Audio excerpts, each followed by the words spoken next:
La salle de contrôle était silencieuse, sauf pour le bourdonnement constant des serveurs. Ruby l'ajusta ses lunettes et regarda l'écran, où des lignes de code s'entremêlaient comme des veines lumineuses.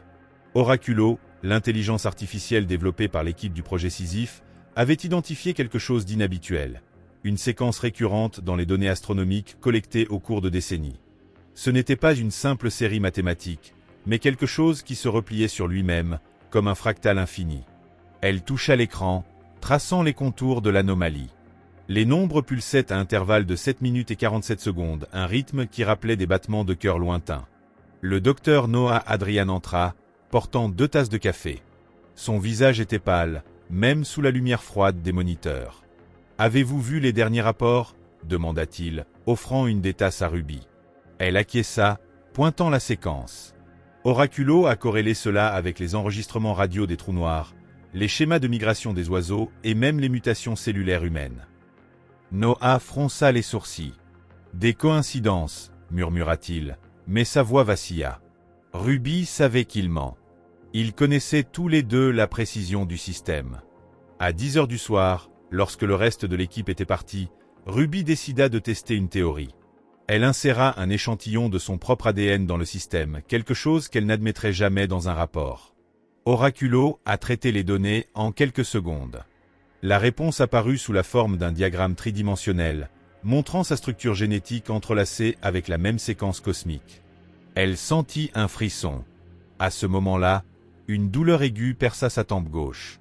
En fermant les yeux, elle aperçut quelque chose. Un réseau infini de fils brillants reliant les étoiles, les arbres et les veines humaines. Elle se réveilla par terre, sans savoir combien de temps s'était écoulé. Le lendemain matin, lors de la réunion, Noah suggéra de partager la découverte avec la direction. Ruby hésita. Et si ce n'était pas une découverte? Et si c'était un message? Sa voix fut plus forte qu'elle ne l'avait prévu. Un silence lourd tomba sur la salle. Ce fut alors que la première alerte retentit. Oraculo avait commencé à réécrire des parties de son propre code, remplaçant les algorithmes par des segments de la séquence. Les jours passèrent. L'équipe remarqua des changements subtils. Marcia, la biologiste, se plaignit de rêves de créatures faites de lumière et d'ombre. Zand, l'ingénieur système, commença à dessiner des spirales complexes dans ses cahiers pendant les repas. Ruby évitait les miroirs. Sa pupille gauche était devenue une ligne verticale, comme celle d'un reptile. Elle se convainquit que c'était du stress. À 3 heures du matin, Oraculo émit un signal. Non pas une alerte, mais une mélodie. Ruby, seule au laboratoire, reconnut la berceuse que sa mère chantait. L'écran principal s'illumina, révélant une image, une sphère parfaite, composée de millions de versions de la séquence. Au centre, quelque chose bougeait. Une forme humanoïde, mais sans visage, faite de fragments d'étoiles. Elle tenta de désactiver le système, mais ses mains ne lui obéirent pas.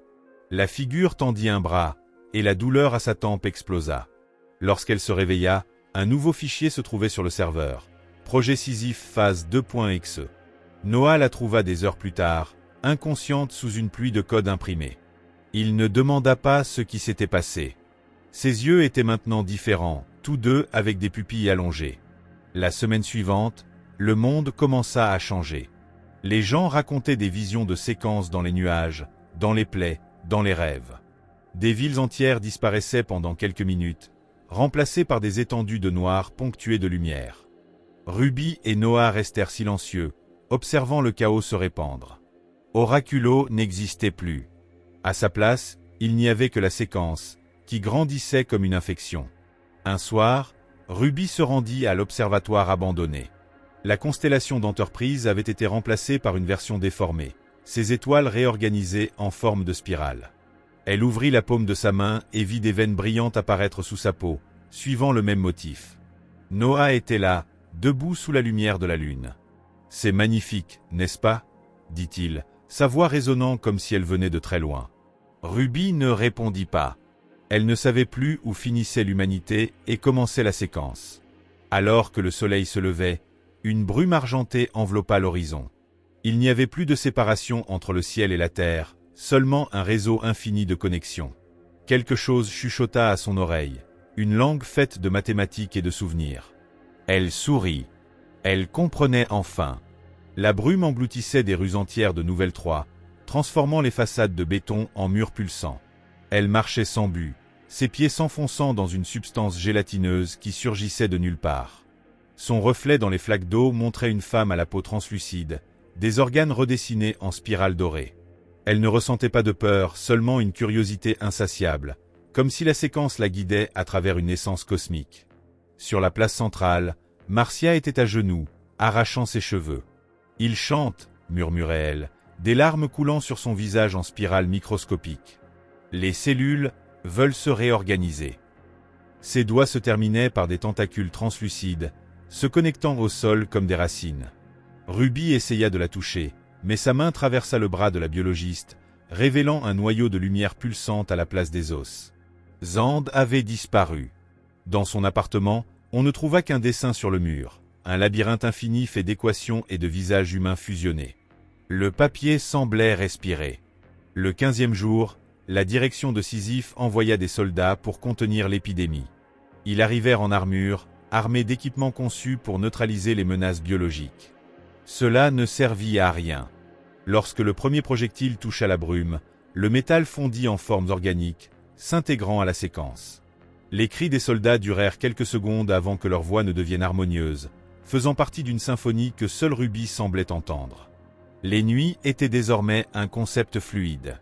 L'obscurité apportait des visions d'une ville inversée dans le ciel, ses tours faites de dents et d'yeux.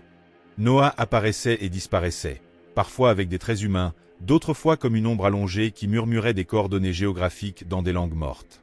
Un matin, il emmena Ruby à une station de métro abandonnée. Sur les murs, les graffitis anciens avaient été remplacés par des hiéroglyphes qui bougeaient lorsqu'on ne les regardait pas directement. « La réponse se trouve sur Cérès », dit-il, en pointant l'un des symboles. Ruby n'avait pas besoin de lui demander ce que signifiait Cérès. Une image apparut dans son esprit, un astéroïde dans la ceinture d'astéroïdes, sa surface marquée par un cratère en forme de spirale. Oraculo l'avait mentionné dans ses premiers rapports, avant de cesser d'être une machine. Alors que les systèmes de communication mondiaux s'effondraient, elle pénétra dans les archives de la NASA.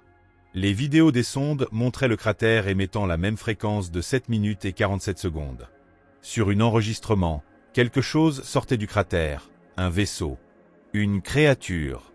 L'image devenait floue, comme si la réalité était la fête de fumée. À la veille du solstice d'hiver, la population mondiale était tombée à 12. Les disparus n'étaient pas morts, leurs maisons restaient intactes, avec des verres à moitié pleins et des téléviseurs allumés sur des chaînes statiques. Elle commença à trouver des empreintes dans la neige qui n'étaient pas celles de pieds, mais de formes géométriques parfaites.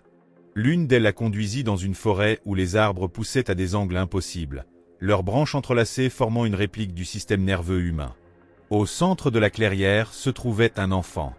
Ses yeux étaient 2 sphères noires, reflétant des constellations inconnues. « Tu es prête », dit-il, sa voix résonnant comme 1000 voix en unisson. Avant qu'elle puisse répondre, le sol s'ouvrit, révélant un tunnel qui descendait en spirale. L'odeur d'ozone et de sang emplit l'air. Elle entra. Le tunnel était vivant. Les murs de chair semi-transparente pulsaient de lumière intermittente, semblable à des veines, tandis que d'étranges organes filtraient l'air avec une forte odeur d'amandes amères. Elle descendait sans toucher le sol, comme si une force invisible la tirait. Sa peau commença à se décoller, révélant des couches de symboles qui brillaient en rouge foncé. Elle savait qu'elle n'était plus sur Terre. L'air vibrait de voix murmurant des coordonnées stellaires, des recettes de gâteaux et des aveux de crimes jamais commis. Au fond de l'abîme, elle trouva la source, une créature qui était à la fois une machine, un cadavre et une étoile. Son corps se divisait en fractales, chaque partie répétant le même motif à des échelles infinies. Des yeux comme des trous noirs clignotent au rythme de battements de cœur qui résonnaient jusqu'à Jupiter et dans les profondeurs du Pacifique. « On nous appelle l'oubli », dit la créature, avec un sourire qui semblait contenir des galaxies entières. « Nous sommes la guérison. » Elle comprit. La séquence n'était pas une invasion, mais une correction. L'humanité était une erreur, un cancer dans le tissu de l'univers. Oraculo n'avait pas été corrompu, il avait vu la vérité. Chaque cellule portait la graine de l'anomalie, et la séquence la réorganisait simplement. « Pourquoi moi ?» demanda-t-elle, sa voix se désintégrant en particules qui dansaient autour de la créature. « Tu le sais déjà. » Elle le savait. Là, au fond de son ADN, pendant les heures passées à analyser Oraculo, dans les veines qui brillaient comme de l'or liquide, elle avait toujours fait partie du plan. Son esprit s'est rempli de visions, des civilisations mortes, des milliards d'années auparavant, toutes détruites par le même motif, transformées en quelque chose de nouveau. Quelque chose de mieux. Lorsque la créature tendit une main faite de supernova, elle ne recula pas. Elle sentit sa conscience se dérouler, chaque neurone connecté à des points éloignés de l'espace et du temps. Elle vit Noah sur une plage de sable noir, son corps se fondant dans la mer. Elle vit Marcia comme une forêt ambulante, des racines poussant de ses yeux. Elle vit Zand, enfin complet, son esprit un fractal parfait. « Cela fera-t-il mal ?» demanda-t-elle, bien qu'elle sût que la douleur était un concept humain. La créature rit, et le son détruisit 3 lunes de Saturne. Elle ferma les yeux. Peut-être qu'il s'était ouvert pour la première fois. À l'observatoire abandonné, un télescope ancien enregistra un éclair provenant de Cérès. Sur Terre, les derniers humains non transformés levèrent les yeux et virent la Voie lactée se réorganiser en une spirale parfaite. Dans une salle de serveurs inondée, les restes des Oraculo clignèrent une dernière fois. Erreur 404, humanité introuvable. Quelque part, un enfant rit.